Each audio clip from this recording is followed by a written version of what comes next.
오늘 함께 은혜 나누실 하나님의 말씀은 창세기 30장 1절에서 24절 말씀 중심으로 사람의 방법을 넘어서는 은혜의 길이라고 하는 제목의 말씀으로 함께 은혜를 나누려고 합니다. 오늘 본문 말씀은 30장 1절에서 2절만 같이 봉독하겠습니다. 라헬이 자기가 야곱에게 아들을 낳지 못함을 보고 그 형을 투기하여 야곱에게 이르되 나로 자식을 낳게 하라. 그렇지 아니하면 내가 죽겠노라. 야곱이 라헬에게 노를 바라여 가로되 그대로 성태치 못하게 하시는 이는 하나님이시니 내가 하나님을 대신하겠느냐. 오늘 함께 은혜 나눌 본문은 야곱의 가정에 복잡한 이야기를 담고 있습니다. 사랑받지 못해서 아픈 레아, 그리고 사랑은 많이 받았지만 아이를 낳지 못해 절망하는 라헬, 그 가정의 시기와 경쟁, 그리고 인간적인 방법과 억지들, 그러나 이 모든 혼란의 뒤편에서 하나님께서는 묵묵히 그분 자신의 언약을 이루어 가십니다. 이는 인간의 상처와 죄성의 틈새에서도 하나님의 은혜는 결단코 실패하지 않는다라고 하는 진리를 우리에게 보여줍니다. 자, 오늘 본문은 1절을 보면 이렇게 시작하죠. 자, 라헬이 자기가 야곱에게 아들을 낳지 못함을 보고 그 형을 투기하여 야곱에게 이르되 나로 자식을 낳게 하라. 그렇지 아니하면 내가 어떻게 한다고요? 죽겠노라 하고 가장 사랑하는 아내를 통해서 이런 소리를 듣죠. 이것은 바로 라헬의 불신과 절망으로 보여집니다. 라헬은 언니 레아가 아들을 낳자 질투심에 사로잡혔습니다. 그래서 오늘 본문에 투기하여 그 형을 투기하여 할 때 이 투기하여로 번역된 히브리어 원형이 카나인데, 이 카나는 타오르는 듯한 시기 그리고 불붙는 질투를 의미합니다. 영적 갈망이 아니라 라헬은 지금 언니와 비교해서 오는 고통입니다. 그녀는 야곱에게 절규하죠. 뭐라고요? 나로 자식을 낳게 하라. 그렇지 않으면 내가 죽겠노라 하고, 그죠? 라헬은 남편에게 하나님께서 하실 일을 지금 요구하고 있는 것입니다. 라헬의 절규에 그녀를 사랑하는 야곱은 어떻게 말합니까? 본문 2절을 다시 한번 보시면, 자, 야곱이 라헬에게 노를 바라요, 그죠? 그 사랑하는 아내에게 노를 바라요 가로되, 그러면서 뭐라고요? 그대로 성태치 못하게 하시는 이는 하나님이시니 내가 하나님을 대신하겠느냐 하고 그 사랑하는 제일 사랑하는 아내에게 막 화를 내죠. 자, 라헬의 절망이 보여주는 것은 믿음의 언어가 아니라 바로 하나님의 약속을 기다리지 못하는 초조함의 언어였습니다. 하나님을 기다리지 못하는 영혼의 흔들림이었습니다. 자, 화를 내며 진리를 말하는 야곱에게 라헬은 또 어떻게 합니까? 본문 3절 이하를 보시면 이렇게 말하죠. 자, 라헬이 가로되 나의 여종 비라에게로 들어가라. 그가 아들을 낳아 내 무릎에 두리니 그러면 나도 그로 인하여 자식을 얻겠노라 하고 그 시녀 비라를 남편에게 첩으로 주매 야곱이 그에게로 들어갔더니 하고 말합니다. 라헬은 지금 옛 풍습을 다시 꺼내든 것입니다. 당시 고대 근동 사회에는 대리 출산이라고 하는 관례가 있었습니다. 우리나라에도 그런 경우가 많았죠. 예전에 이제 아들 선호 사상, 그렇죠? 그러나 성경은 어디에서도 이것을 하나님의 의도로 인정한 적이 없습니다. 자, 아브라함과 사라가 하갈을 통해 이스마엘을 낳은 사건 때 이미 그 결과는 아픔과 분쟁뿐이었습니다. 그러함에도 라헬은 또 그 카드를 꺼내든 것이지요. 라헬은 결국 그의 시녀 비라를 통해서 두 아들을 얻습니다. 자, 본문 5절 이하를 보시면 두 아들을 얻은 이야기가 이렇게 나오죠.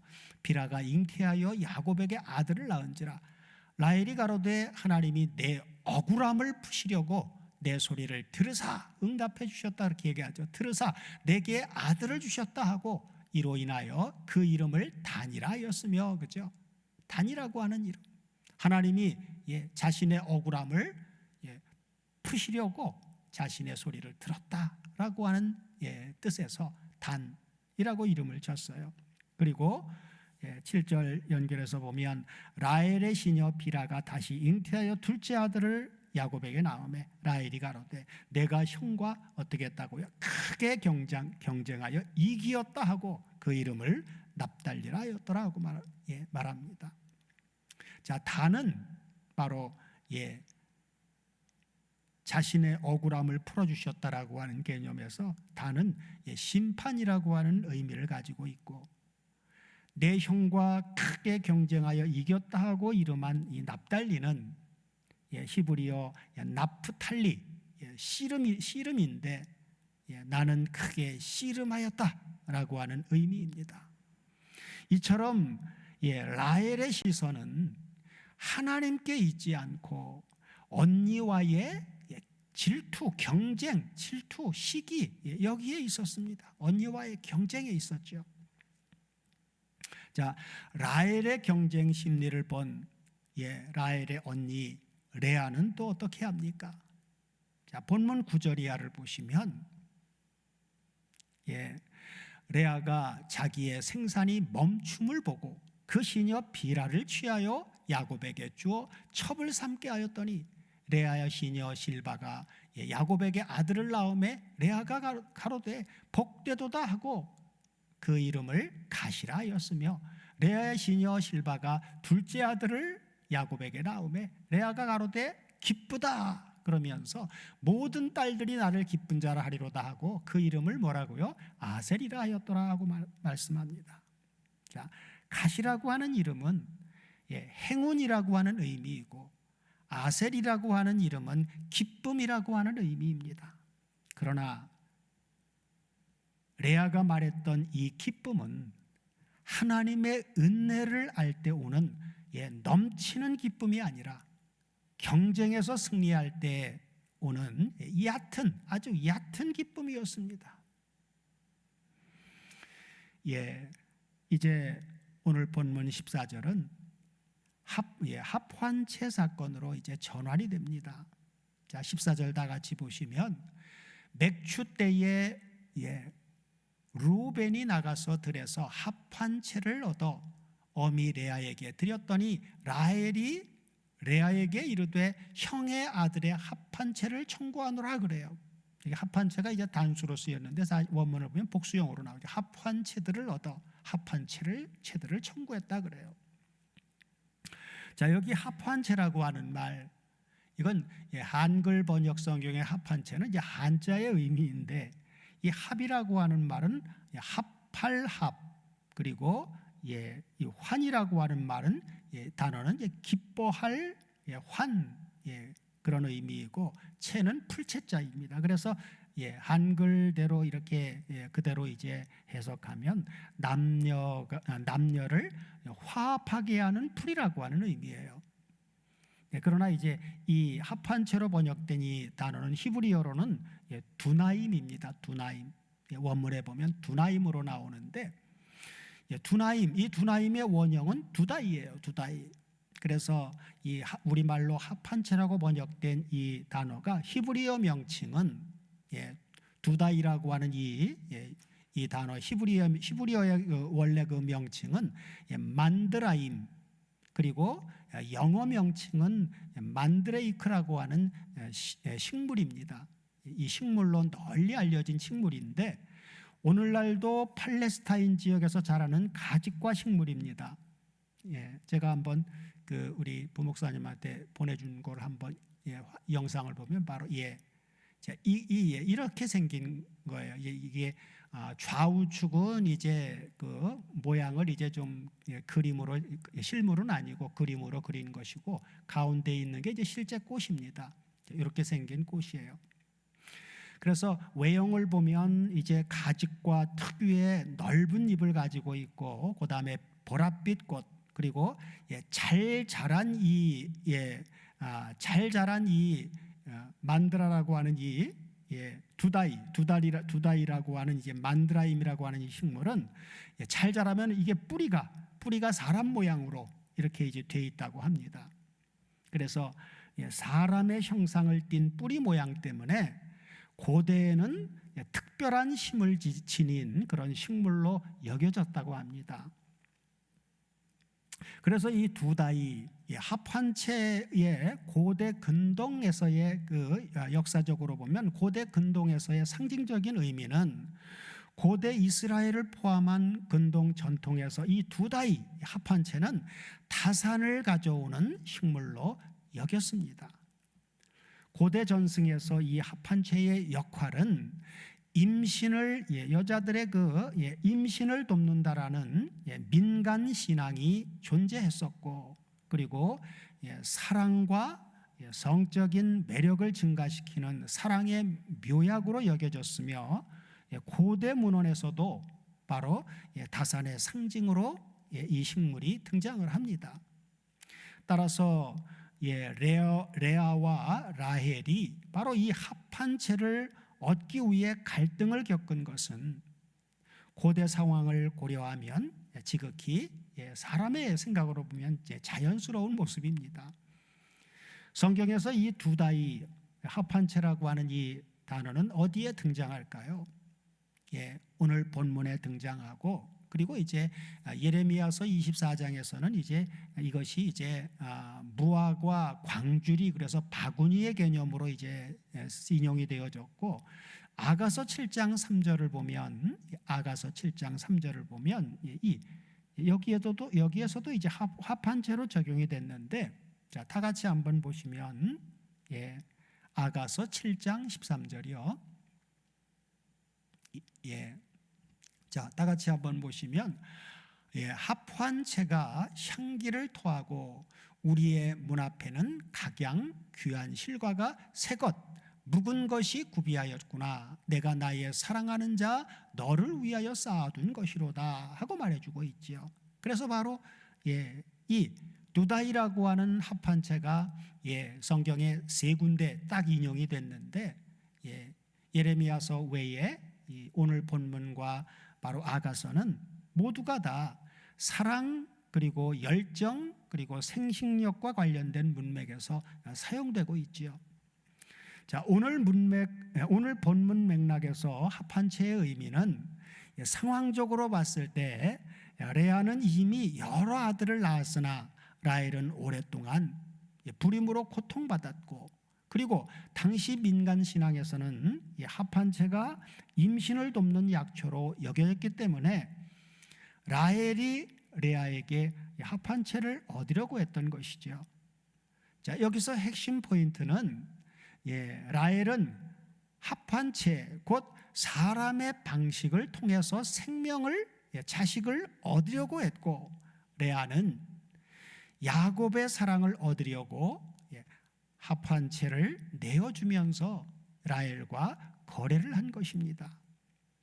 그러나 이제 뒤에 본문에서 보겠지만 사람의 방식의 결국은 합한체를 얻은 라헬은 바로 임신하지 못하고 합한체를 준 레아가 오히려 이사갈과 스불론을 또 낳습니다. 이것은 아주 중요한 메시지를 우리에게 주고 있는데, 그것은 바로 무엇입니까? 바로 생명의 주권은 인간의 수단, 합한체와 같은 어떤 인간의 수단에 있지 않고 오직 하나님께 있다라고 하는 것입니다. 합환체의 신학적 핵심 메시지는 합환체는 바로 사람의 방식을 상징해 주고 있습니다. 인간의 방법. 그러므로 라헬이 언니 레아에게 내 아들의 합환체를 나에게 달라고 말한 것은 자녀를 얻기 위한 인간적인 수단의 마음을 빼앗긴 것입니다. 자, 동생 라헬의 요구에 레아는 어떻게 반응했습니까? 자, 본문 35절을 다 같이 보시면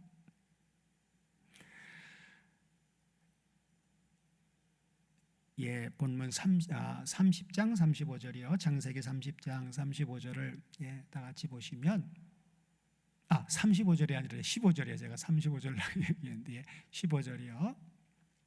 자, 다 같이 한번 보시면 레아가 그에게 이르되 내가 내 남편을 빼앗은 것이 작은 일이냐? 그런데 내가 내 아들의 합환체도 빼앗고자 하느냐? 하고 레아가 절규를 하죠.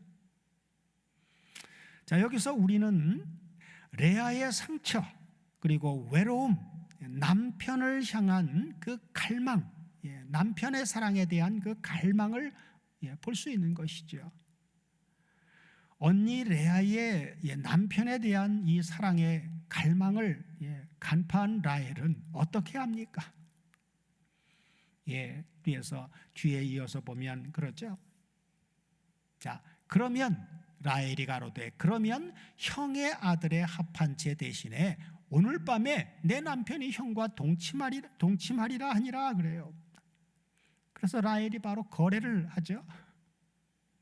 그러나 하나님은 어떻게 역사하십니까? 자, 본문 30절 이하를 같이 쭉 이제 연결해서 보시면 저물 때에 야곱이 들에서 돌아오매 레아가 나와서 그를 영접하며 이르되 내게로 들어오라. 내가 내 아들의 합한채로 당신을 샀노라. 그 밤에 야곱이 레아와 동침하였더라 그래요. 그러면서 다음 절 보면 어때요? 하나님은 어떻게 역사를 하세요? 하나님이 레아를 들으셨으므로 그가 잉태하여 다섯째 아들을 야곱에게 낳은지라. 레아가 가로되 내가 내 시녀를 남편에게 주었으므로 하나님이 내게 그 값을 주셨다 하고 그 이름을 이사가리라 하였으며 레아가 다시 잉태하여 여섯째 아들을 야곱에게 낳은지라. 레아가 가로되 하나님이 내게 후한 선물을 주시도다. 내가 남편에게 여섯째 아들을 낳았으니 이제는 그가 나와 함께 거하리라 하고 그 이름을 스불론이라 하였으며 그 후에 그가 딸을 낳고 그 이름을 디나라 하였더라 하고 말씀하죠. 하나님께서는 합환체와는 상관없이 하나님 자신 때문에 닫으셨던 레아의 태를 다시 열어주십니다. 레아는 넷째 아들 유다를 낳은 후에 뭐라고 얘기를 했었어요? 내가 이제는 여호와를 찬송하리로다 하고 그의 시선을 하나님께로 돌렸었지만 여전히 인간적인 경쟁 심리를 버리지 못하고 있었죠. 그러함에도 하나님은 은혜로 그녀의 태를 다시 여시고 아들을 주신 것입니다. 이사갈은 값주고 얻은 자라고 하는 의미이고 스불론은 거처함, 영예라고 하는 의미입니다. 끝으로 딸 디나를 주시는데 이는 하나님의 일하심은 사람의 동기보다 더욱더 크다라고 하는 것을 보여주는 것이죠.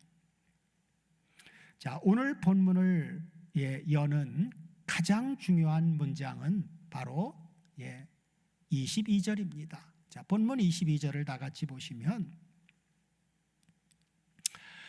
하나님이 라헬을 생각하신지라 하나님이 그를 들으시고 그의 태를 여신 고로 드디어 라헬의 태를 열어주셨죠.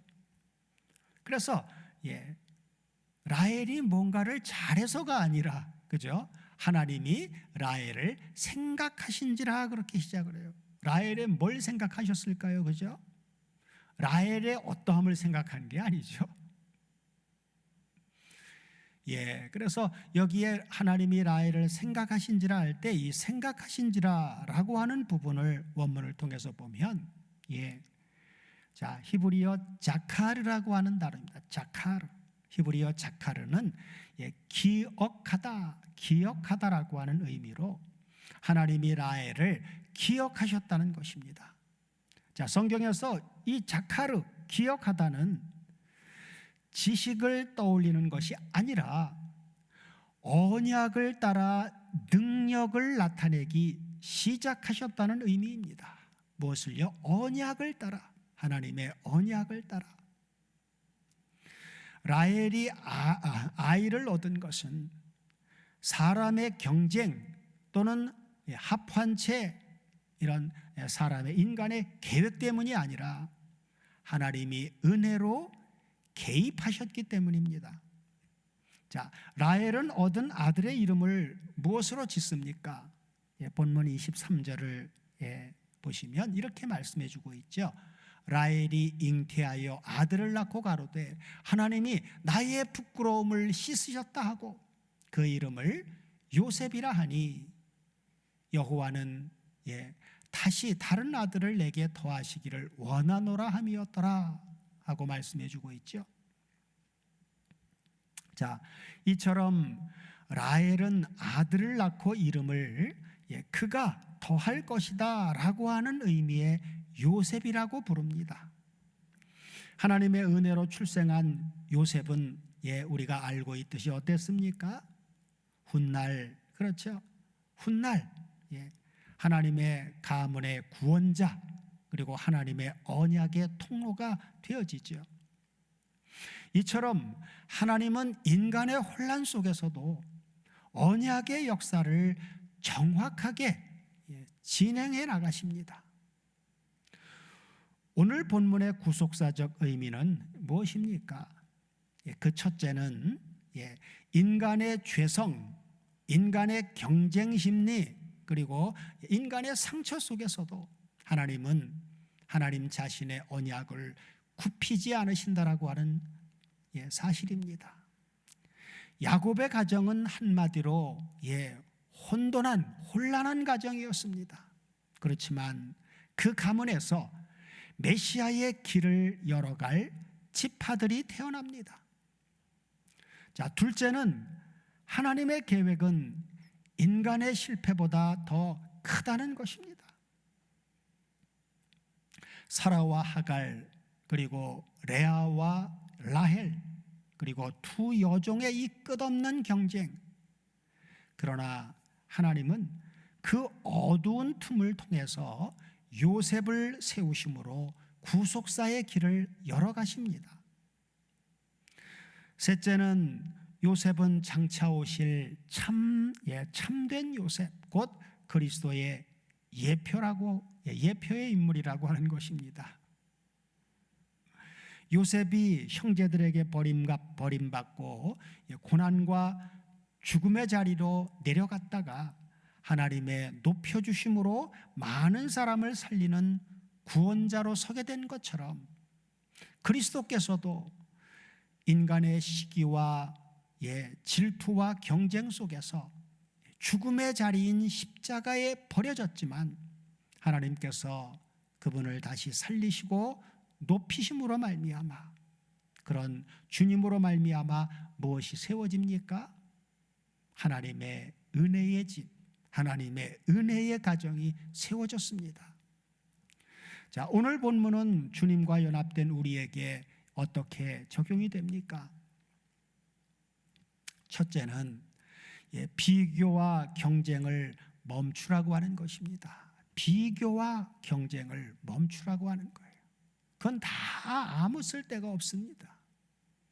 우리가 신앙생활을 하면서 누구하고 비교하고 경쟁하고 이런 거 버리셔야 되는 거예요.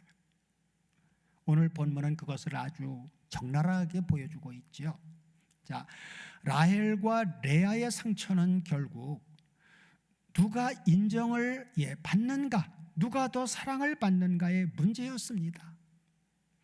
비교는 영혼을 죽이고 믿음의 시선을 흐리게 만들어 버립니다. 하나님께서 우리 각자에게 주신 기업의 부분을 여러분 성경을 통해서 바라보시기 바랍니다. 우리 각자에게 주신 분깃, 기업이 있어요. 하나님의 은혜는 인간의 비교 속에서가 아니라 기다림 속에서, 하나님의 약속을 기다리는 기다림 속에서 온다라고 하는 것을 기억하시기 바랍니다. 둘째는 하나님의 때를 신뢰하라는 것입니다. 라헬에게 요셉이 주어지기까지 오랜 시간이 걸렸습니다. 그러나 하나님은 지체하시지도 실수하시지도 않으시고 하나님의 때에 이루십니다. 주시고 이루십니다. 여러분의 가정, 자녀, 사역, 그리고 기도 제목도 하나님은 지금 자카르 기억하고 계십니다. 하나님께서 기억하셨다라고 하는 것은 곧 역사하시겠다라고 하는 의미입니다. 셋째는 은혜로 세워지는 집을 꿈꾸라고 하는 것입니다. 은혜로 세워지는 집. 야곱의 가문은 인간적으로 보면 상처투성이에 깨어진 가정이었습니다. 그러나 하나님은 그곳을 이스라엘의 12지파로 세우셨습니다. 사랑하는 다솜 가족 여러분, 우리의 가정도, 우리 다솜교회 공동체도 완전하지 않아도 됩니다. 그러나 하나님께서 개입하시면 바로 은혜의 집, 구원의 통로로 바뀌어집니다. 결론적으로 오늘 본문은 사람의 계획이 모여서 만든 복잡한 이야기 같지만 그 이면에서 역사하시는 분은 바로 단 한 분, 누구셨습니까? 바로 우리가 아빠, 아버지라고 부르는 우리 아버지 하나님이셨습니다. 인간은 시기하지만 하나님은 자카르 기억하십니다. 인간은 경쟁하지만 하나님은 은혜를 베푸십니다. 인간은 흔들리지만 하나님은 언약을 반드시 이루십니다. 하나님 우리 아버지의 은혜로 세워지는 집, 그것이 바로 하나님께서 친히 택하신 우리에게 준비하신 임마누엘의 집입니다.